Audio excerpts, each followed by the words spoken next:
2024 లేదా 25లో డిగ్రీ లేదా బీటెక్ చదివారా? సాఫ్ట్‌వేర్ జాబ్ కోసం ఎదురు చూస్తున్నారా? అయితే కోడ్ జ్ఞాన్ 100 డేస్ కోర్సులో చేరండి, జాబ్ సాధించండి. హలో నాగార్జున రెడ్డి గారు, చెప్పు. ఫస్ట్ సంవత్సర కాలం నుంచి ఎదురు చూస్తున్నటువంటి సుదీర్ఘ కాలం నుంచి ఎదురు చూస్తున్న బడ్జెట్ రానే వచ్చింది. ఎస్, నిన్న రాత్రి నువ్వు వచ్చినప్పుడు మనం బడ్జెట్ని గురించి డిస్కస్ చేసాము. తెలిసినంత వరకు డిస్కస్ చేశాము.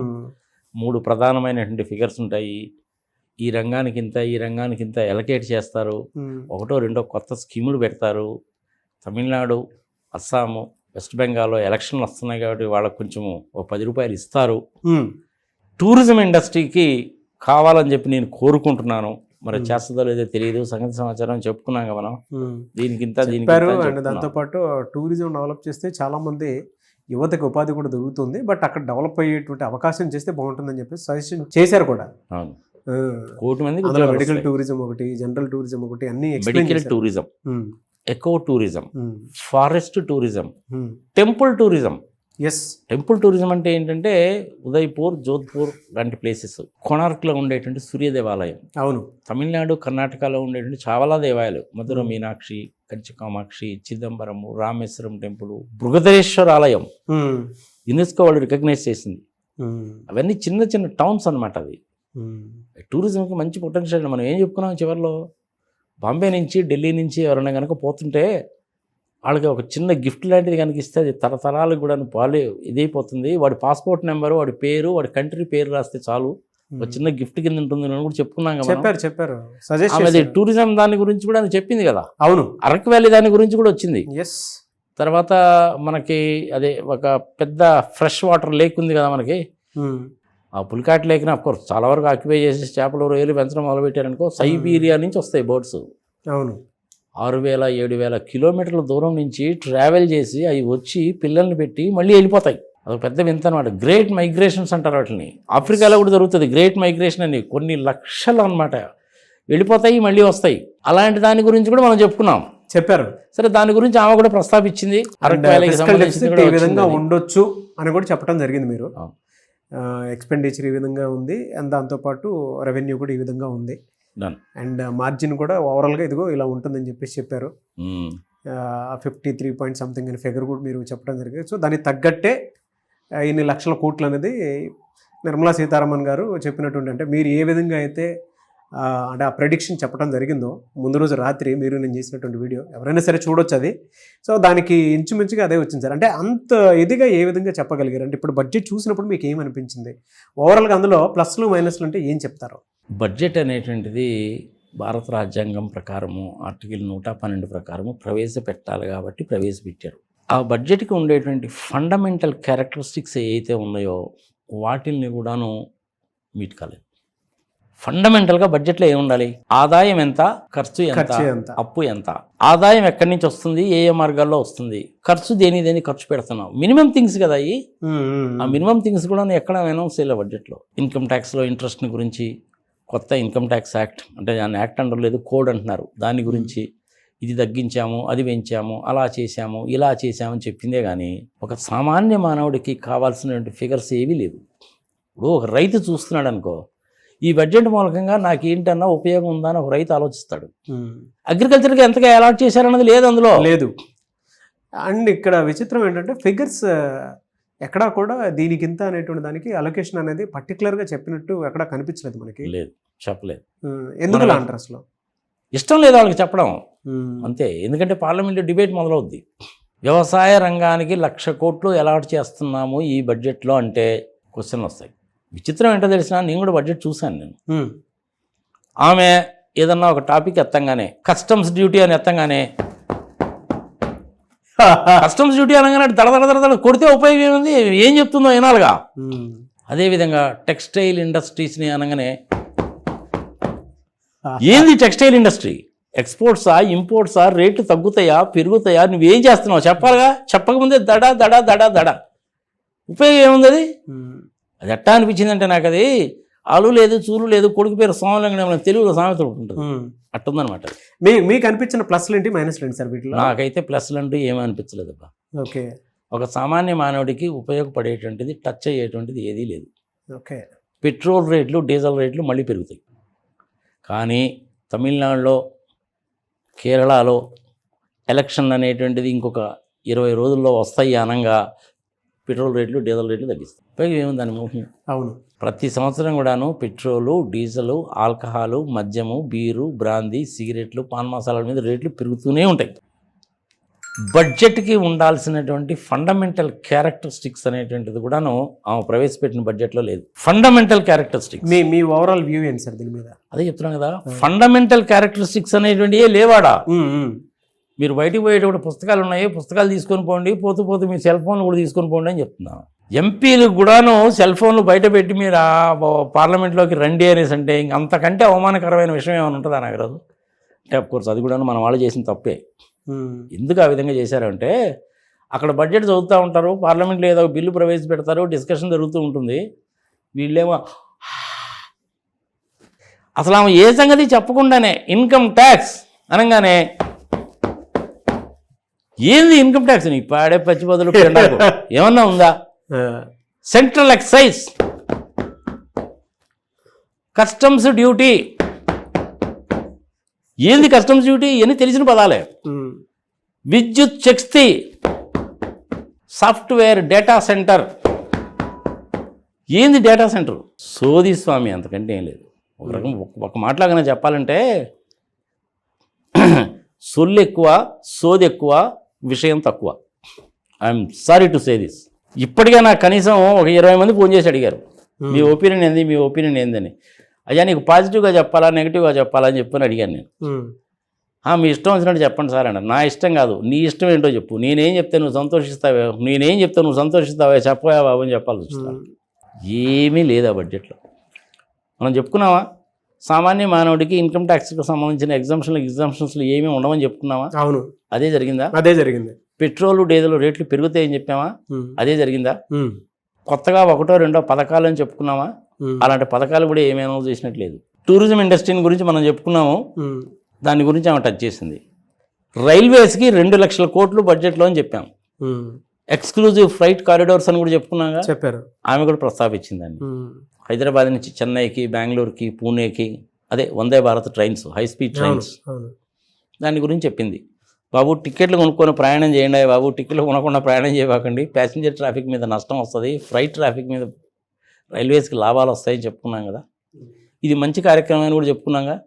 ఇప్పుడు నీకు ఆ బడ్జెట్ చూసిన తర్వాత డిఫెన్స్కి ఎంత కేటాయించారో తెలుసా? చైల్డ్ అండ్ ఉమెన్ వెల్ఫేర్కి ఎంత కేటాయించారో తెలుసా? విద్యకి ఎంత, వైద్యానికి ఎంత, గ్రామీణాభివృద్ధికి ఎంత, ఎలక్ట్రిసిటీకి ఎంత, సైన్యానికి ఎంత, వడ్డీ ఎంత కడుతున్నావు? ఎక్కడన్నా నీకు ఆ ఫిగర్ కనపడిందా? కనిపించలేదు. మరి ఇంకా ఫిగర్లు లేకపోతే నీకు దాని బడ్జెట్ అని ఎట్టంటావు? ఒక్క ఫిగర్ కూడా లేదు. 53 లక్షల కోట్ల రూపాయలు టోటల్ బడ్జెట్ అని నేను మనం చెప్పుకున్నాం, ఎవరైనా చూసుకోవచ్చు. అవును. ఆమె చెప్పింది ఎంత? 53,50,000 కోట్లు అని చెప్పింది. ఆ ఒక్క ఫిగర్ బాగుంది. మరి మిగిలిన ఫిగర్లు అయ్యి ఎంఎస్ఎంఈకి ఎంత, విమెన్కి ఎంత ఇచ్చారు? ఎంఎస్ఎంఈకి మేము అది చేసాము, ఇది చేసాము, సంగతి సమాచారం అని చెప్పిందే కానీ మిగిలినవన్నీ ఎక్కడా చెప్పలేదు. మనం ఏం చెప్పుకున్నాం? మినిస్ట్రీ ఆఫ్ హోమ్ 1,00,000 కోట్లు ఆయన కేటాయించుకుంటాడని చెప్పామా? చెప్పారు. మరి ఆమె చెప్పాలి ఆ సంగతి. అగ్రికల్చర్కి 1,00,000 కోట్లు అని చెప్పుకున్నాం, ఆమె చెప్పాలిగా సంగతి. విద్యకి 1,00,000 కోట్లు అనుకున్నాం, చెప్పాలిగా. ఏమీ చెప్పకపోతే అది బడ్జెట్ ఎట్టయితుంది నాగరాజు? ఫండమెంటల్ థింగ్స్ కదా నాగరాజు. అది ఫండమెంటల్ థింగ్స్ కూడా చెప్పకుండా దాచేయాల్సినటువంటి నెసెసిటీ ఏంటి? ఎందుకు దాచేశారు అంటే అన్నిటికంటే పెద్ద ఫిగర్ వడ్డీ, 14 లక్షల కోట్ల రూపాయలు వడ్డీ. అది కనుక చెప్పారనుకో ఓ అని లేచిపోతారనమాట పార్లమెంట్లో. అపోజిషన్ వాళ్ళకి ఏమైందంటే అపోజిషన్ వాళ్ళకి శుద్ధి ఇచ్చినట్టు అవుద్ది. అందుకని ఆ ఫిగర్లు ఏవి చెప్పలేం. ఎందుకు చెప్పలేదు ఆ ఫిగర్స్ అంటే ఆమె చెప్పకపోవడానికి కారణం ఏందా బాబు అనేసి అంటే అన్నిటికంటే పెద్ద ఫిగర్ వడ్డీ. 200 లక్షల కోట్ల రూపాయల అప్పు మీద 7% వేసుకున్నా కానీ నీకు 14 లక్షల కోట్ల రూపాయలు కేవలం వడ్డీ. అందుకనే చెప్పలేం. కనీసం కార్పొరేట్ ట్యాక్స్ నుంచి ఇంత వస్తుందని చెప్పాలి కదా. మనం 12 లక్షల కోట్లు వస్తుందన్నాము, జిఎస్టీ 12 లక్షల కోట్లు అన్నాము, కస్టమ్స్ డ్యూటీ నుంచి ఒక 5 లక్షల కోట్లు అని చెప్పాము, పబ్లిక్ సెక్టార్ అండర్టేకింగ్స్ అమ్మేస్తే 5 లక్షల కోట్లు అని చెప్పాము. మనం క్లియర్గానే చెప్పాం ఆ ఫిగర్స్. అవును. నీకు ఆ ఫిగర్ ఒక్కటన్నా కనపడిందా అందులో? మరి దాని బడ్జెట్ అని ఎట్టా అంటావు నువ్వు? భారత రాజ్యాంగం ప్రకారం ప్రవేశపెట్టాలి కాబట్టి ప్రవేశపెట్టారు. విచిత్రం ఏంటంటే క్యాబినెట్లో దీన్ని ఎట్టా అప్రూవ్ చేశారో వాళ్ళకి తెలుస్తాయి ఆ ఫిగర్లని, క్యాబినెట్లో ఉండే వాళ్ళకి. బట్ ఎంపీలకు తెలియాలిగా. ఎంపీలకు కూడా నా ఫిగర్లు అయ్యి తెలియవు. బయటకు వెళ్ళేటప్పుడు పుస్తకాలు తీసుకుని వెళ్ళండి, సెల్ ఫోన్ పట్టుకుపోండి, మర్చిపోయారు అని చెప్తే అట్ట వాళ్ళు సెల్ ఫోన్ వాళ్ళు తీసుకోవాలని సంగతి వాళ్ళు తెలియదా? వాళ్ళు అసలు పార్లమెంట్లోకి వచ్చేటప్పుడు సెల్ ఫోన్ అనేది కార్లో డ్రైవర్కి ఇచ్చి వస్తారు. ఇంక సెల్ ఫోన్ తీసుకెళ్ళండి అని చెప్పేదే ఉంది. పుస్తకాలు ప్రింట్ చేస్తారు, అది 100 పేజీలు 200 పేజీలు ఉంటుంది, అందులో మైన్యూట్గా ఇస్తారు. సెంట్రల్ యూనివర్సిటీ ఇంకా ఎంత మైన్యూట్గా ఇస్తారంటే హైదరాబాద్లో ఉండేటువంటి JNTU జవహర్లాల్ నెహ్రూ సెంట్రల్ యూనివర్సిటీకి ఈ సంవత్సరం మేము 23 లక్షల రూపాయలు కేటాయించామని ఉంటుంది. అంత మైన్యూట్గా అంత డీటెయిల్గా ఉంటాయి, అన్నీ రాస్తారు అందులో. అంత డీటెయిల్గా లేకపోయినప్పటికీ ఫైన్ ప్రింట్ అంటారు దాన్ని, అంత డీటెయిల్గా లేకపోయినా కనీసం బేసిక్ ఫిగర్స్ అన్నా చెప్పాలిగా.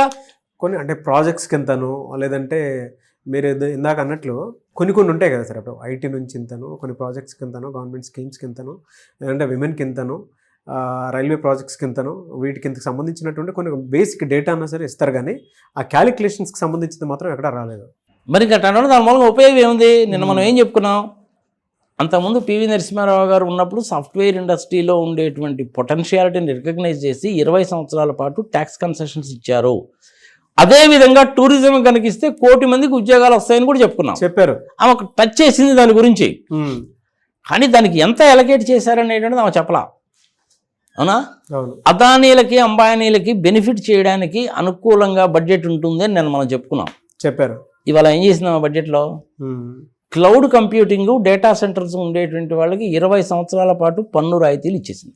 20 సంవత్సరాల పాటు అదానీ డేటా సెంటర్ వచ్చింది కదా. సరే, వాళ్ళు ఏదో గూగుల్ డేటా సెంటర్ మేమే తెచ్చాము, 87,000 కోట్ల రూపాయలు, 10 లక్షల మందికి ఉద్యోగాలు వస్తాయి, పాడు పచ్చివదల పిండా కూడా ఆల్ థ్రాష్, పచ్చి అబద్ధాలు తీసి అలాంటి డేటా సెంటర్స్కి పన్ను రాయితీలు ఇచ్చారు, మంచిదే. హై స్పీడ్ ట్రైన్స్ వేస్తున్నామన్నారు, మంచిదే. పోలవరానికి ఏం చేశావు? లేదు. కానీ ఫైన్ ప్రింట్లో ఉంటుందంటారు. మరి ప్రజలకు తెలియాలి కదా. ఆంధ్రప్రదేశ్ నుంచి ప్రతి ఒక్కళ్ళు చూసేది అదే. నా స్టేట్కి ఏమొచ్చిందని చూస్తారు నాలాంటి వాళ్ళు. పోలవరం సంగతి ఏమైనా చెప్పారా? కొత్త రైల్వే మార్గాలు ఏమైనా వస్తున్నాయా? నేషనల్ హైవేస్ ఏమైనా వస్తున్నాయా? ఉన్నాయి ఏమన్నా ఎక్స్పాండ్ చేస్తున్నారా? ఇంకొక సెంట్రల్ యూనివర్సిటీ ఏమైనా పెడతారా? ఇట్లాంటివన్నీ ఆలోచిస్తారుగా. ఖచ్చితంగా వాటికి సంబంధించినటువంటిది ఎక్కడ అసలు మచ్చుకకు కూడా ఎక్కడ ఒక మాట కూడా లేదు. జనాలందరూ దీంతో పాటు స్టాక్ మార్కెట్ ఏమైంది అనుకుంటారు. 1000 పాయింట్స్ తగ్గింది. ఏదో ఆశాభావంతో ఉండేటువంటి వాళ్ళకందరికీ కూడా ఒకటేసారి. అంతేగా. ఫార్మాస్యూటికల్ ఇండస్ట్రీని టచ్ చేసింది, మంచిదే, మంచి రంగం, బాగా అభివృద్ధి చెందింది. మన హైదరాబాద్లో చాలా కంపెనీస్ ఉన్నాయి, మనకు తెలుసు. డాక్టర్ రెడ్డీస్ ల్యాబొరేటరీస్ కానీ, అరబిందో కానీ, ఇంకోటి కానీ ఉంటాయి. ఇప్పటికీ కూడాను మనము APIs అంటారు, APIs యాక్టివ్ ఫార్మా ఇంగ్రీడియంట్స్ అంటారు. వాటిని 70% చైనా నుంచే ఇంపోర్ట్ చేసుకుంటాం మనం. అవన్నీ మన ఇండియాలో కనుక తయారు చేస్తే డాలర్స్లో పే చేసే పని ఉండదు మనకి. దాని గురించి ఆమె టచ్ చేసింది, మంచిదే. హై స్పీడ్ రైళ్ళు అన్నది మంచిదే. ఎక్స్క్లూజివ్ ఫ్రైట్ కారిడార్, ప్రత్యేకంగా గూడ్స్ రైళ్ళకి మనం కూడా మన వీడియోలో చెప్పుకున్నాం, ఆమె కూడా అదే చెప్పింది. అవును. సో అన్నీ టాలీ కావాలనేం లేదు. నేనేమంటానంటే కనీసం నువ్వు వ్యవసాయానికి ఎంత కేటాయించావో చెప్పమ్మా నిర్మలమ్మా అని అడుగుతున్నా. అది కూడా చెప్పకపోతే ఎట్ట నువ్వు? మనం సైన్యానికి 8 లక్షల కోట్లు అని చెప్పుకున్నాం, కనీసం అదన్నా చెప్పాలి కామా. బ్రహ్మోస్ తయారు చేయడానికి, ఆకాష్ తయారు చేయడానికి, పృథ్వీ తయారు చేయడానికి, S-400 సిస్టమ్స్ లాంటివి కొనుక్కోవడానికి, రాఫెల్ యుద్ధ విమానాలకి 2 లక్షల కోట్లు క్యాపిటల్ ఎక్స్పెండిచరు దీనికోసం అని చెప్పాలిగా. చెప్పాలి. అది కూడా చెప్పలా. మరి దాన్ని నువ్వు బడ్జెట్ కాపీ అని ఏమంటావు? ఏదో చెయ్యాలి కాబట్టి చేశారు, అంతే. That's all. సో ఓవరాల్ ఇది నా ఒపీనియన్. మరి నీ ఉద్దేశం ఏంటో చెప్పుకొని ప్రజల ఉద్దేశం ఏంటో కూడా అడుగుదాం కామెంట్స్ రూపంలో. మనం చేసినటువంటి బడ్జెట్లో ఫిగర్స్ మనకు తెలిసినంత వరకు క్లియర్గా ఇచ్చాం, చాలా క్లియర్గా. 53 లక్షల కోట్లు, 17 లక్షల కోట్లు మళ్ళీ అప్పు చేయక తప్పదు. ఇప్పటి వరకు 200 లక్షల కోట్ల అప్పు ఉంది. దాని మీద 14 లక్షల కోట్ల రూపాయలు అనేటువంటిది ఇంట్రెస్ట్ కట్టాలి.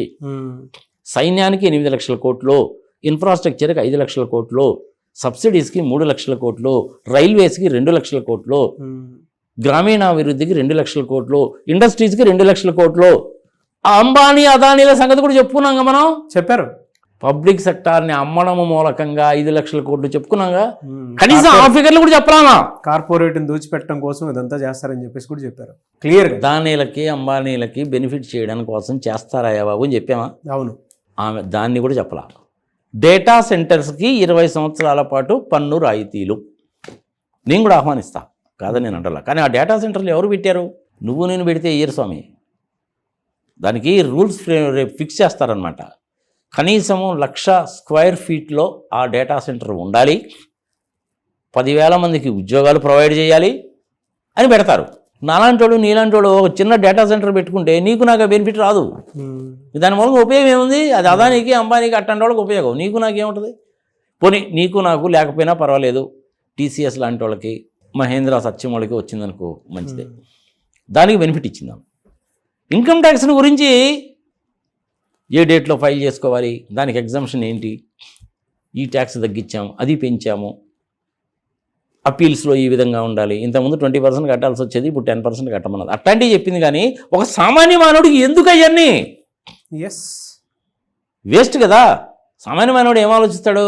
నేను ఇంట్లో రెఫ్రిజిరేటర్ కనుక కొనుక్కుంటే ఇంతకుముందు 10,000 అన్నారు, ఇప్పుడు ఏమన్నా 9,000కి వస్తుందేమో అని ఆలోచిస్తాడా లేదా?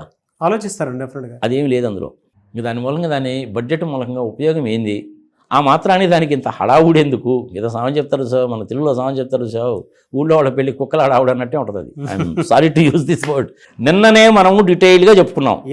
ఇప్పుడు ఆమె ప్రవేశపెట్టినటువంటి బడ్జెట్ నిన్న మా రాత్రి ఈవినింగ్ నువ్వు నా ఇంటికి వచ్చి చేసుకొని పోయి నువ్వు 10 o'clock అప్లోడ్ చేసిన దానికి ఎంత వ్యత్యాసం ఉందనేది గమనించండి. బడ్జెట్ అంటే ఆ విధంగా ఉండాలి. ఆ ఫిగర్లన్నీ ఏమీ లేకుండా దాని బడ్జెట్ అని ఎట్లా అంటావు?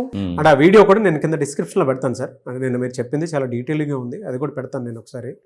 అండ్ మీరు చెప్పిన నేను సంతోషించింది ఏంటంటే 53 లక్షల కోట్లు టోటల్ బడ్జెట్ అన్నాను, ఆమె కూడా అదే చెప్పింది. ఒక విషయం టాలీ అయింది. టూరిజం గురించి నేను చెప్పాను, పొటెన్షియాలిటీని గురించి ఆమె దాన్ని టచ్ చేసింది, సంతోషించదగ్గ విషయం. ఫార్మాస్యూటికల్ ఇండస్ట్రీస్ని గురించి మనం చెప్పుకున్నాము. ఏపీఐస్ అనేటువంటిది చైనా నుంచి ఇంపోర్ట్ చేసుకుంటున్నాము, అది ఇండియాలోనే తయారు చేస్తే బాగుంటుందని చెప్పి మనం చెప్పుకున్నాము, అది కూడా ఆమె టచ్ చేసింది. ఉండవలసిన ఫిగర్స్ ఏవి అందులో లేవు. నేను చెప్పింది అంటే తప్పేమైనా ఉందో చెప్పున్నా? తప్పేం లేదు. 53-54 లక్షల కోట్లు ఉంటుందయా నాగరాజు, ఇదిగో ఈ బేరసారాలు ఎందుకు కానీ 53 లక్షల కోట్లు వేసుకో అన్నా. అవును, ఆమె చెప్పింది ఎంత? 53,50,000 కోట్లు. మరి ఫిగర్స్ టాలీ అవుతున్నాయా లేవా? దగ్గరగా. నా సంతోషం ఏంటంటే కనీసం నేను ఫోర్కాస్ట్ చేసి ఎక్సర్సైజ్ చేసి ఉపయోగించిన ఫిగర్స్ అనేది కొన్ని టాలీ అయినారా బాబు అని సంతోషం. కానీ ఓవరాల్గా ఏంటి అంటే మసిపూసి మారేడుకాయ చేశారు. 545 మంది ఎంపీలకి 250 మంది రాజ్యసభ మెంబర్లకు కూడాను ఫిగర్స్ ఏమీ తెలియకుండా, దేశంలో ఉన్న 140 కోట్ల మంది ప్రజలకు కూడాను ఏ రంగానికి ఎంత కేటాయించారనేటువంటిది తెలియకుండా మూసేసుకొని వెళ్ళిపోయారు. మళ్ళీ సోమవారం 11 గంటలకు కలుద్దాం అని చెప్పి ఒక చిలకన నవ్వి ఎవరి దావన ఓడిపోయాడు. ఇంకా దాని గురించి నువ్వు నన్ను స్టూడియోకి పిలిచి ఈ టైంలో మీరు విశ్లేషణ చెప్పండి సార్ అంటే పాడు పచ్చిపత్రులు పెండాకుడు, ఏం విశ్లేషణ చెప్పంటావు నన్ను? నేను చెప్పిన ఫిగర్లకి ఆ ఫిగర్లు దగ్గరగా ఉన్నాయా లేవా అంటే మనం విశ్లేషణ చేయొచ్చు. 14 లక్షల కోట్ల రూపాయలు అనేటువంటిది వడ్డీ కట్టాల్సి వస్తుంది. అన్నిటికంటే పెద్ద ఫిగర్ అదే కాబట్టి మిగిలిన ఫిగర్లు ఏవి కూడా చెప్పలేదాం. చూద్దాం సార్. అంటే మన ఆడియన్స్ కూడా వాళ్ళ ఒపీనియన్ ఏం షేర్ చేస్తారనేది, ఎందుకంటే మీ విశ్లేషణ గురించి చూసేటువంటి వాళ్ళు కూడా ఉంటారు కాబట్టి మీరు బాహాటంగా మీ ఓవర్ వ్యూ మీరు చెప్పడం జరిగింది. And thank you so much in టైంలో కూడా మీరు ఇచ్చినందుకు. చూద్దాం మన ఆడియన్స్ ఏమనుకుంటారు అనేది. రైట్, దీని మీద అవసరమైతే ఇంకా 1-2 వీడియోలు కూడా చేయొచ్చు. ఇవాళ రాత్రి అన్ని ఛానల్స్లో కూడా చేస్తూనే ఉంటారు. నేను నీ మీద ప్రేమతోటి, నీ మీద ఉన్నటువంటి అభిమానంతో, నీకు నాకు ఉన్నటువంటి 6 సంవత్సరాల అనుబంధాలను దృష్టిలో పెట్టుకొని 4-5 టీవీ ఛానల్స్లో అడిగారు నన్ను. అయినా కానీ నేను నీ దగ్గరికే వచ్చా. కారణం ఏంటి? నిన్న రాత్రి ఇద్దరం కూర్చొని డిస్కస్ చేశాం. ఇవాళ ఆమె బడ్జెట్లో ఏం చెప్తుందిరా బాబు అన్న ఉద్దేశంతో నీ దగ్గరికే వచ్చా నేను. కొన్ని ఫిగర్లు అయితే టాలీ అవుతున్నాయి. నేను ఒకటి టూరిజం గురించి నేను ప్రపోజ్ చేస్తే బాగుంటుందన్నాను, అది కూడా టచ్ చేసింది. అరకు వ్యాలీకి సంబంధించింది కూడా ఆమె చెప్పింది. రైల్వేస్ని గురించి చెప్పుకున్నాం, ఆమె దాని గురించి చెప్పింది. ఫార్మాస్యూటికల్ ఇండస్ట్రీస్లో ఏపీఎస్ని గురించి చెప్పుకున్నాం, అది ఆమె చెప్పింది. కానీ ఫిగర్లు అయ్యి చెప్పలా. అదాని అంబానీల గురించి కూడా చెప్పుకున్నాగా, వైజాగ్ స్టీల్ ప్లాంట్ గురించి కూడా చెప్పుకున్నాగా మనం. అట్లాంటి ఏమీ చెప్పలా. కనీసం వడ్డీ 14 లక్షల కోట్ల రూపాయల వడ్డీ అనే మాట కూడా చెప్పలా. పోనీ అది చెప్పపోయావు పెద్ద ఫిగర్ కాబట్టి. భారతదేశ రక్షణ కోసం సైన్యానికి 8 లక్షలు కేటాయిస్తున్నాను నేను అనే మాట కూడా చెప్పలేదయ్యా. ఇంకా దాన్ని నువ్వు బడ్జెట్ అని ఎట్లా అంటావు? అది బడ్జెట్ కానే కాదు. సందమామ కథ అంటే సందమామ కథ కూడా కాదు. చివరికి సందమామ కథలో చివరిలో ఒక నీతి అన్న ఉంటుంది, అది కూడా లేదు. చూద్దాం సార్. అంటే దానికి మనము ఏ పేరు పెట్టలేము బా. దాన్ని బడ్జెట్ అనలేము, బడ్జెట్ కాదు అని అనలేము, సందమామ స్టోరీ అనలేము, ఏది అనలేము. దానికి ఏదైనా కొత్త పదం అనేది మనం ఇన్వెంట్ చేయాలి. కింద మన వాళ్ళు ఏమైనా పెడతారో, కొత్త పేరు ఏదన్నా దాన్ని ఇన్వెంట్ చేయాలి. చూద్దాం మన వాళ్ళు ఏమైనా పెడతారేమో. But thank you so much for the time sir. నమస్తే.